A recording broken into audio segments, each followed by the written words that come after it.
नमस्कार शेतकरी मित्रांनो, बंधूंनो. मी राजू उगले, राहणार कोठाळा, तालुका अंबड, जिल्हा जालना. आपण मित्रांनो, आज 5 ऑगस्ट ते साधारणतः 10-12 ऑगस्ट पर्यंत राज्यात कशा पद्धतीने हवामान असेल त्या संदर्भातली माहिती पाहू. मित्रांनो, या मॉडेलनुसार ही मल्टी मॉडेल आहे. या मॉडेलनुसार आपण पुढील 10 तारखेपर्यंतचा हवामान अंदाज पाहणार आहोत. कशा पद्धतीने राज्यात वातावरण असेल, हवामान असेल, ते या ठिकाणी तुम्ही पाहू शकता. मित्रांनो, या कलरकडे जर आपण वेधलं, तर ग्रीन कलर हा पावसाच्या ऍक्टिव्हिटीज दर्शवतो.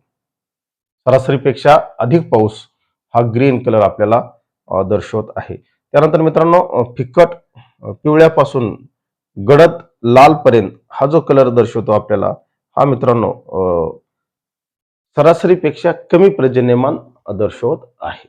हा या नकाशाचा मुख्य हेतू आहे.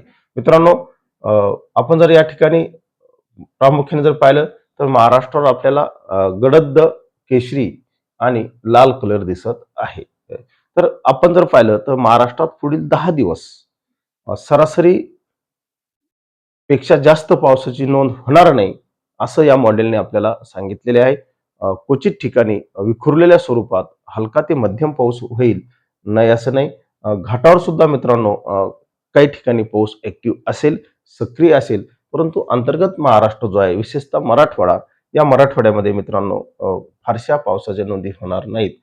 हा या मॉडेलचा अर्थ आहे. व्हाईट कलर मित्रांनो, सरासरी क्वचित ठिकाणी सरासरी किंवा सरासरीपेक्षा जास्त पाऊस दर्शवत आहे. तर या सर्व अंदाजाकडे आपण जर पाहिलं, तर आपल्या असं लक्षात येतं की महाराष्ट्रात सध्या तरी 10 तारखेपर्यंत जास्त पावसाची नोंदी होणार नाहीत. विशेषतः मराठवाड्यासारख्या अवर्षण प्रवण भागामध्ये तरी पाऊस नाही. हलक्या ते मध्यम नोंदी अधूनमधून चालू असतील, कारण मान्सून कालखंड आहे. त्यामुळे मान्सून हा सक्रिय आहे, त्यामुळे या ऍक्टिव्हिटीज चालू असतील. मित्रांनो, या ECMWFच्या मॉडेलकडे जर आपण नजर टाकली, तर आपल्याला या मॉडेलने पावसाच्या जबरदस्त ऍक्टिव्हिटी या बंगालच्या उपसागरात दाखवलेल्या आहेत. या सिस्टीमचा परिणाम मित्रांनो 10 तारखेनंतर साधारणतः 15 तारखेपासूनच राज्यावर व्हायला सुरुवात होईल. विशेषतः मराठवाड्यावर हा पाऊस होईल, अशी एक शक्यता तयार झालेली आहे. सध्या मित्रांनो 10 तारखेपर्यंत हे वातावरण आपल्याला या पद्धतीने दिसत आहे. नागपूर विभागात असेल, पश्चिम अमरावती विभागात असेल, परत एकदा मित्रांनो उत्तर महाराष्ट्र, नंदुरबार, धुळे, जळगाव. मित्रांनो, यंदा या म्हणजे यावर्षी खानदेशात अतिवृष्टीची शक्यता तयार झालेली, आणि बहुतांश वेळेस खानदेशात अतिवृष्टी होत असते. खानदेशातील जे पिकं आहेत ही अतिवृष्टीने उद्ध्वस्त होत असतात. मित्रांनो, पश्चिम विदर्भातील बुलढाणा या जिल्ह्यामध्ये 1,00,000 हेक्टर पिकं आता मागच्या अतिवृष्टीमुळे उद्ध्वस्त झालेली आहेत. या सर्व पार्श्वभूमीवर मित्रांनो, आपण अंतर्गत महाराष्ट्र जर पाहिला, सोलापूर, लातूर, धाराशिव, बीड, छत्रपती संभाजीनगर, जालना, नांदेड, हिंगोली, परभणी, या भागात कुठेही फारशा 10 तारखेपर्यंत नवे नवे 12 तारखेपर्यंत फारशा पावसाच्या नोंदी दिसत नाहीत. घाटाळ या कालखंडात पाऊस अधूनमधून सक्रिय असेल, असे या मॉडेलचे विश्लेषण आपल्याला दिसत आहे. मित्रांनो, हे सुद्धा ECMWFचंच मॉडेल आहे. या मॉडेलकडे जरी आपण नजर टाकली, तर या मॉडेलने सुद्धा मित्रांनो आपल्याला मध्य भारतावर पावसाच्या ऍक्टिव्हिटी दाखवलेल्या आहेत पुढील 10 दिवसापर्यंत. 8 ते 10 दिवसापर्यंतच्या या 12 तारखेपर्यंतच्या नोंदी होणार आहेत. तर मित्रांनो, या ठिकाणी जर आपण पाहिलं, तर उत्तर महाराष्ट्रात या मॉडेलने आपल्याला पावसाच्या ऍक्टिव्हिटीज दाखवलेल्या आहेत. उत्तर महाराष्ट्रातील मित्रांनो जळगाव, धुळे, नंदुरबारला थोडंसं मित्रांनो हे दाखवले. हा जो आपल्याला निळा कलर दिसत आहे, हा मराठवाड्याचा भाग आहे. बहुतांश सोलापूर असेल वगैरे पश्चिम महाराष्ट्रातला पूर्व भाग आहे. या भागात पावसाच्या ऍक्टिव्हिटीज कमी असतील, होणार नाहीत असं नाही. अधूनमधून पावसाच्या सरी येतील, परंतु फार मोठा सक्रिय पाऊस, कुठल्या सिस्टीममुळे पाऊस सध्या तरी मित्रांनो किमान 12 ऑगस्ट पर्यंत आपल्याला नाही. त्यानंतरच मित्रांनो या सर्व वातावरण बदलणार आहे. ऑगस्टमध्ये आपण सांगितल्याप्रमाणे मित्रांनो, ऑगस्टमध्ये मराठवाड्यामध्ये चांगल्या पावसाच्या नोंदी होतील. साधारणतः 15 ऑगस्टच्या नंतर ते 25 ऑगस्ट पर्यंत या सर्व ऍक्टिव्हिटीज होतील, अशी एक शक्यता तयार झालेली आहे. याचं जे कारण आहे मित्रांनो, आपला अरबी समुद्र जो आहे, हे अरबी समुद्र उष्ण बनत आहे आणि जेव्हा अरबी समुद्र उष्ण बनतो, तेव्हा अरबी समुद्रामध्ये आयोडी घटक हा पॉझिटिव्ह होत असतो आणि जेव्हा आयोडी पॉझिटिव्ह होतो, तेव्हा निश्चित त्याचा परिणाम हा आपल्या महाराष्ट्रावर, घाटावर हा होत असतो. मित्रांनो, थोडंसं 2 मिनिटं आणखी वेळ घेतो. बरेचसे यूट्यूबर किंवा इतर लोक सांगतायत, की आय-एम-डीचा अंदाज चुकला.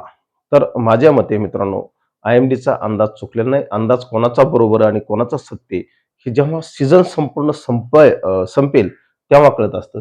आणि मित्रांनो, आम्ही साधारणतः खाजगी हवामान अंदाजाकांनी सर्वांनी घाटावर पाऊस सक्रिय राहील. मी तर सातत्याने सांगितलेलं आहे. 1 किलोमीटर उंचीचा सह्याद्रीचा पर्वत हा महाराष्ट्राच्या पावसाला अडथळा आहे. त्यामुळे अरबी समुद्रावरून निघणारे बाष्प या ठिकाणी प्रचंड प्रमाणात जी धडक होते, घाटाच्या पश्चिम उतारावर पाऊस पडतो, माथ्यावर पाऊस पडतो आणि त्यामुळे घाटाच्या पूर्व उतारावरील जलाशय भरलेली आहेत. परंतु अंतर्गत महाराष्ट्राची मित्रांनो आजही वाईट अवस्था आहे. आजही अंतर्गत महाराष्ट्रात एकाही जलाशयामध्ये पाणी जमा झालेलं नाही, एकाच्याही विहिरीला पाणी नाही. अतिशय, अतिशय वाईट अवस्था आहे. कूपनलिका ला पाणी नाही. बहुतांश अंतर्गत महाराष्ट्रात ही परिस्थिती आहे. फक्त मित्रांनो अपवाद आपण अ, पूर्व विदर्भ, पश्चिम विदर्भातील जे जिल्हे आहेत, उत्तर महाराष्ट्रातील जळगाव मित्रांनो त्याला जबरदस्त फटका बसलेला आहे. धुळेला काही भागात फटका बसलेला आहे. आजही नंदुरबारमध्ये मित्रांनो पाऊस नाही. नंदुरबारमध्ये सुद्धा पावसाची तूट आहे. म्हणजे एकूण जर पाहिलं तर पावसाचं असमान वितरण आपल्याला पाहायला मिळतंय. त्यामुळे आत्ताच घाई गडबडीत आपण लगेच अंदाज चुकले म्हणणं तितकंसं खरं होणार नाही. मित्रांनो, अद्याप अंतर्गत महाराष्ट्रात कित्येक भागात समाधानकारक पाऊस नाही. अ, प्रचंड प्रमाणात मराठवाड्यातल्या पेरण्या खोळंबलेल्या आहेत. 5,35,000 हेक्टरवर मित्रांनो अद्याप पेरणी नाही. मी माझ्या डोळ्यांनी पाहिलेलं आहे. काल परवाचा जो 30 जुलैचा जो पाऊस झाला त्यानंतर लोकांनी पेरायला सुरुवात केलेली आहे. म्हणजे हे अतिशय गंभीर बाब आहे. गेली 2 महिने झाले मित्रांनो, या अंतर्गत महाराष्ट्रात समाधानकारक पाऊस कुठेही नाही. कित्येक नद्या कोरड्या आहेत, अधिक नद्यांना अजून पूर नाही आणि आपण अंदाज कोणाचे बरोबर आले म्हणतो आणि कोणाचे अंदाज चुकले म्हणतो. आय-एम-डीने अतिशय बरोबर सांगितलेले आहे, की सरासरीपेक्षा कमी पर्जन्यमान राहील. आजही देशात मित्रांनो 13% सरासरी तूट ही देशामध्ये आहे. राज्यात जरी ती वाढली असली, तर राज्यातल्या मित्रांनो ती पूर्व घाटातल्या पश्चिम घाटावरील पावसामुळे वाढलेली आहे. उत्तर महाराष्ट्रातील पावसामुळे वाढलेली आहे. याचा अर्थ सर्व राज्यात समान पाऊस झाला असं होत नाही. एवढा अंदाज लक्षात घ्या आणि नवनवीन अंदाजासाठी मित्रांनो आपल्या चॅनलला फॉलो करा. एवढंच सांगतो, थांबतो. जय हिंद, जय महाराष्ट्र.